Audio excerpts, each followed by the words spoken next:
In the mid-1800s, California went wild when gold was discovered for the first time, sparking a massive gold rush. Americans, the moment they heard that California had gold, began to move by the hundreds of thousands towards it in one of the largest migration movements in the history of the United States, just to mine for gold there.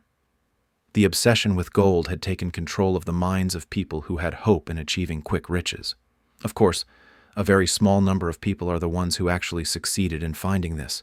But despite that, every time someone found gold, people's obsession with the issue of gold mining increased, even though practically the probability that they would find gold was decreasing every day compared to the day before, in light of the intense competition between hundreds. The important thing is that in the middle of this frenzy appeared a very strange pattern of wealthy people who were able to achieve large fortunes not through mining for gold, but rather through exploiting the masses' obsession with it.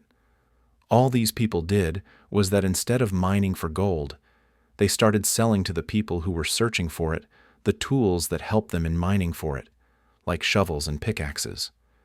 This activity was very profitable for its owners, more than the gold itself, because while a very small minority of miners are the ones— Where is the trap? The trap is that the gold existing in the ground, which everyone is competing for, might very well be so scarce that it makes it not worth the investment of all these people in the tools to find it, which are the pickaxes and equipment. The only beneficiary in this context is the person selling to these obsessed people the mining tools. This person, it is in his interest that people remain convinced for the longest possible period that there is gold in the ground worth investing their money in tools to find it. But this situation will not last forever. People at some moment will realize that the land does not have enough gold, and they will stop buying mining tools, and at that time the business of mining tools will collapse. This is a classic phenomenon we see repeating all the time in more than one field, and specifically in the stock market. Days ago, and specifically on November 24, 2025, the famous American investor Michael Burry pointed to the American company Nvidia, considering it an example of the phenomenon of the person selling shovels and pickaxes to people and exploiting the state of irrational obsession present in them. What Burry means simply is that American technology companies are obsessed in an unjustified way with artificial intelligence and are investing hundreds of billions of dollars in it, and are on their way to spending trillions on its infrastructure despite the existence of very large doubts that these investments will have any significant return. And on this basis, he accuses Nvidia of exploiting the American company's obsession with artificial intelligence and selling them the tools that enable them to build the AI infrastructure, which are the processors that are assembled in huge numbers in data centers responsible for developing artificial intelligence.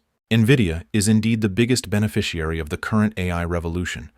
The company is literally unable to keep up with the purchase orders for its advanced processors, which have no equal in the world, from the side of American companies that are racing against time while trying to build the largest possible number of data centers. And this is what contributed to Nvidia becoming the highest valued company in the world today, and the first company in the world whose value crossed the $5 trillion mark. Burry and other investors see that what is happening is dangerous and threatens market stability. In their opinion, Nvidia's collapse is inevitable the moment American tech companies hit a brick wall and discover that their current huge investments in AI are unjustified, and stop at that moment buying the tools that Nvidia sells. And at that time, a financial crisis more violent than the 2008 crisis might occur.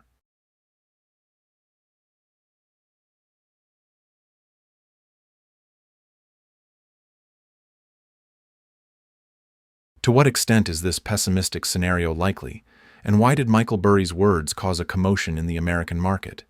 Who is this man and what is his story, and why does he liken Nvidia to Cisco?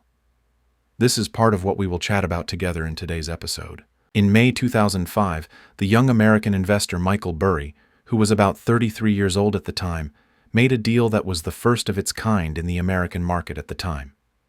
Simply put, he bought credit default swap contracts for mortgage-backed securities guaranteed by secondary bonds worth $60 million from Deutsche Bank. He bought 6 contracts, each worth $10 million. Credit default swaps, or CDS, are fundamentally similar to an insurance policy, but Burry was using them as a means to gamble. What Burry was doing simply was that he studies the mortgage bonds existing in the market and chooses the worst of them, or the bonds that he is sure their owners will not be able to pay, and goes to buy insurance on them in exchange for small. Imagine it like you are buying insurance on a house that you are sure will burn down on its own tomorrow, or will drown, for example. This for you is a guaranteed profit because the moment the house burns or drowns, you will take the insurance value and you will not lose anything other than the premium you paid.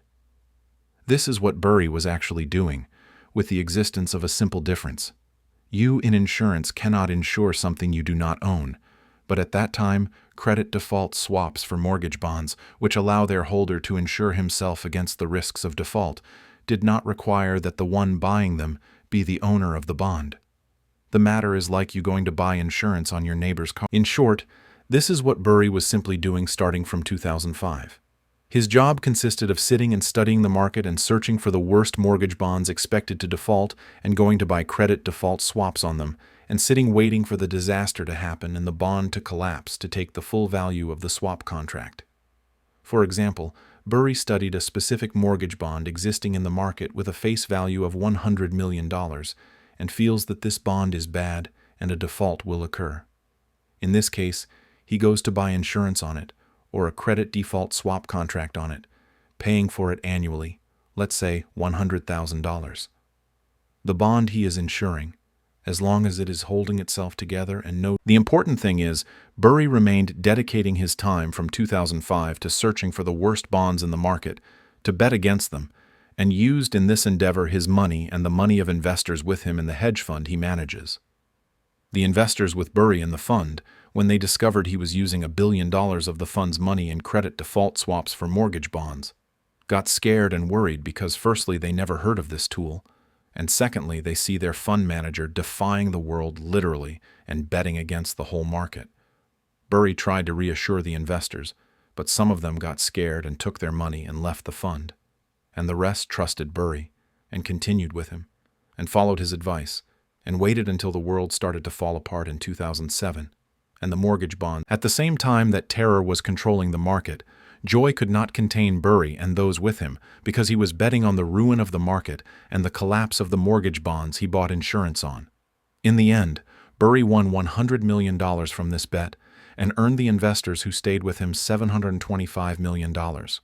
With the increasing intensity of the global financial crisis, every investor who trusted Burry and invested with him in the Scion Capital Fund from the moment of its founding in November 2000 until June 2008 was able to achieve a return on capital worth 489.3% after calculating fees. And from here began Michael Burry's fame on a global level as one of the very few investors who predicted the 2008 crisis before it happened and bet against the entire market at a time when everyone imagined that conditions were stable and that the mortgage market was impossible to collapse.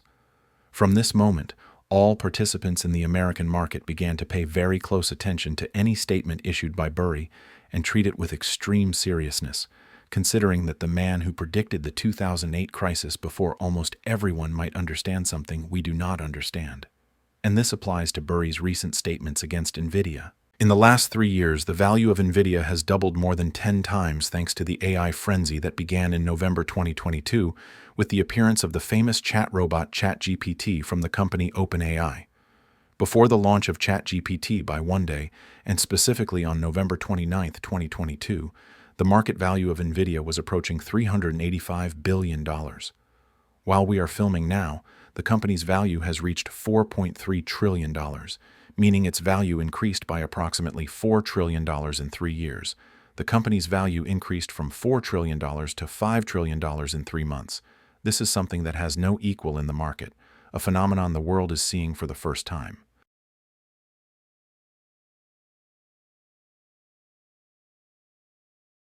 The important thing is the main reason behind the rise in Nvidia's market value in this way is that it is currently the almost sole beneficiary of the global obsession that began at the end of 2022 with artificial intelligence. There is a frantic global race to develop AI and reach what is called artificial general intelligence, which is supposed to represent the fourth industrial revolution. In this race, hundreds of billions of dollars are being spent.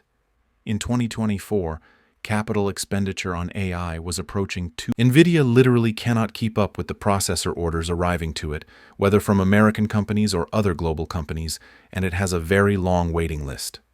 Last October, Nvidia CEO Jensen Huang revealed that the company has orders to supply AI processors worth $500 billion, and this number is constantly increasing in light of the fact that the company gets orders every little while. And perhaps one of the latest of these orders was the order approved by the U.S. government for the benefit. At first glance, it seems that Nvidia's huge value is completely justified in light of the huge orders raining down on it like rain. But this perception is not accurate because, firstly, a large part of Nvidia's current market value reflects a state of extreme optimism among investors regarding the potential returns of the huge investments currently being pumped into AI infrastructure. The prevailing perception is that the astronomical money currently being spent by American tech companies on developing AI will result in something big that will cause a huge AI revolution and will allow them to continue spending heavily on AI infrastructure. And at that time, Nvidia will be the primary beneficiary of this talk. But this perception is a subject of great doubt at the present time, because there are various indicators showing that although hundreds of billions of dollars have been spent in the last 3 years on developing AI models, these models are still unable to make a real difference in the profitability of the companies and institutions using them. In August 2025, researchers at MIT came out with a study indicating that 95% of cases of adopting generative AI models did not have any significant positive effect on the profits of the companies or institutions that used these models. If this situation continues, it means that the expansion and establishing AI infrastructure will retreat, and consequently the demand for Nvidia processors will decrease with the same speed of its rise, and Nvidia's value will decrease with it. Now to the second point, a large part also of Nvidia's market value reflects an assumption that implies Nvidia will remain maintaining its current dominance over the advanced processors used in developing AI. Nvidia indeed sells the best processors in the market, but its monopoly is very difficult, if not impossible, to continue for a long period. There are new players who will inevitably be able soon to manufacture processors with the same efficiency as Nvidia's processors, or with higher efficiency. The gap between Nvidia and others will inevitably narrow with the passage of time, especially since the idea is all in the design. Nvidia designs its processors, it does not manufacture them. The one who manufactures for it fundamentally is TSMC. So the race with Nvidia is effectively not in manufacturing but in design. There are many American companies actually investing billions of dollars in developing their capabilities in processor design. On November 18, 2025, Google introduced to the world Gemini 3, which is widely considered the most efficient AI model in the market. What is remarkable about Gemini 3 is the method of its training and construction. This model was trained entirely using processing units produced by Google called tensor processing units. It was not trained with Nvidia's graphics processing units like most models existing in the market. That is why when Google revealed Gemini 3, which the whole world knows was trained using TPUs, the market feared the probability of breaking Nvidia's current monopoly, and this was reflected in its stock, which retreated immediately. And at the same time, the market was optimistic about the future of Alphabet, the owner of Google, and its stock rose. Nvidia at that time, to contain the situation and reassure investors, came out with a statement congratulating Google on its achievement, and at the same time said, "Our technology is ahead of the industry by at least a generation." Indeed, Nvidia's GPU is still superior in capabilities to Google's TPU, and Google itself buys Nvidia processors. But despite that, Google's processor remains a strong potential competitor because firstly, it is cheaper, and secondly, less energy consuming, and thirdly, it does the job and performs the function even if its adaptability or modifiability is less than Nvidia's processor. The proof that Google's processor is a competitor to Nvidia's processors, even if not as advanced, is the discussions currently being held by Meta with Google to buy large quantities of TPUs from it. Google until now has not sold TPUs to anyone. It developed them for personal use in the first place, but it is possible this changes in the future, and this would then pose a huge threat to Nvidia's dominance.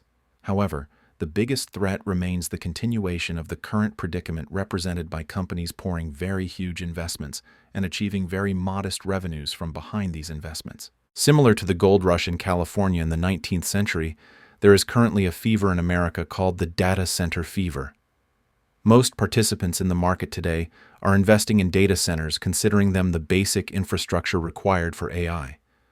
Those who understand and those who do not understand are investing in data centers. Those who have something to do with technology and those who have nothing to do with it are putting their money in data centers. American tech companies own huge liquidity or large holdings of cash they can use to finance data centers. But in light of companies planning to build a very huge number of data centers, relying on liquidity alone will never be enough. According to estimates by Morgan Stanley analysts, big American tech companies plan to spend about $3 trillion on AI infrastructure until 2028. The cash flows belonging to these companies do not cover more than half of this amount.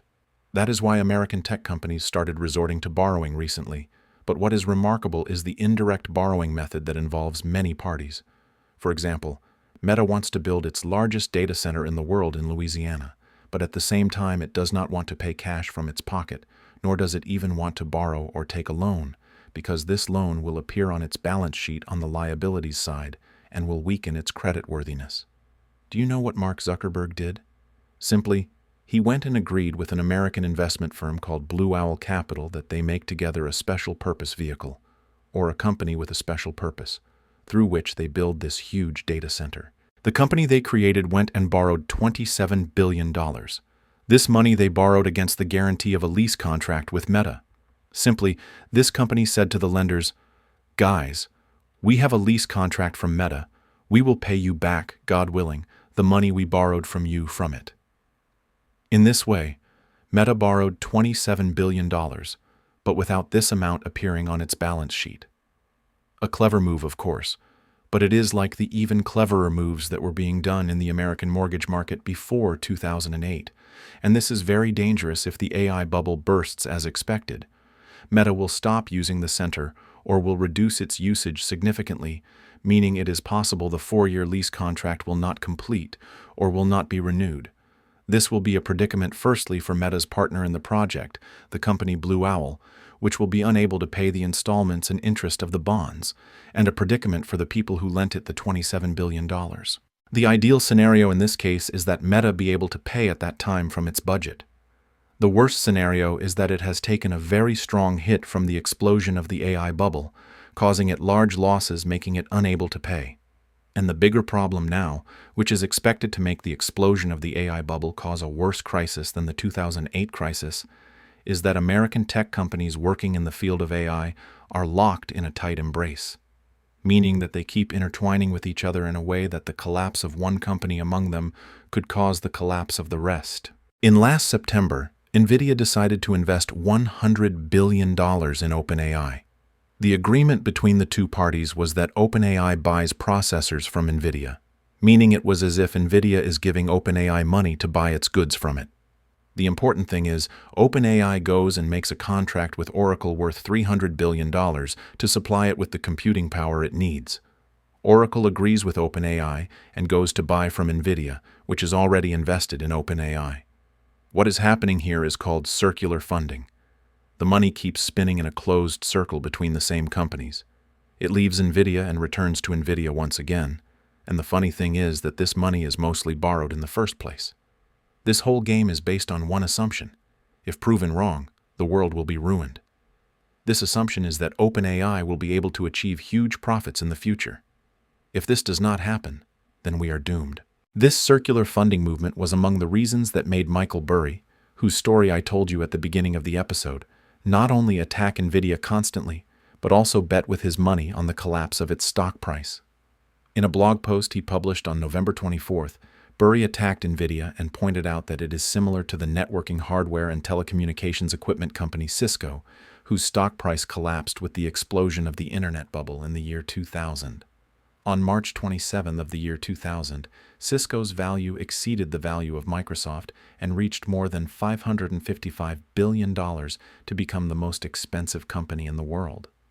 On that day, the price of Cisco's stock in the stock exchange was more than $80, and there were expectations that this stock would continue and would not stop at this price, and that if all companies fell, Cisco would not fall. At that time, there was an obsession with the new invention called the Internet, and startups or dot-com companies were trying to sell everything on the Internet.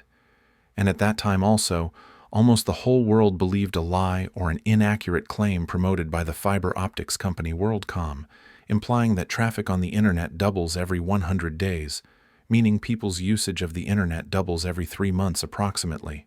This was an incorrect claim, but no one checked behind WorldCom's words, and everyone started repeating this false information like parrots to the degree that the U.S. Department of Commerce itself mentioned it in a report of its in the year 1998. The important thing is, in this context, American telecom companies pumped tens of billions of dollars into internet infrastructure in a bet by them that all people would use the internet within years. The biggest beneficiary of these terrible investments in internet infrastructure was the company Cisco, which was selling switches and routers. Cisco was the biggest player in this field.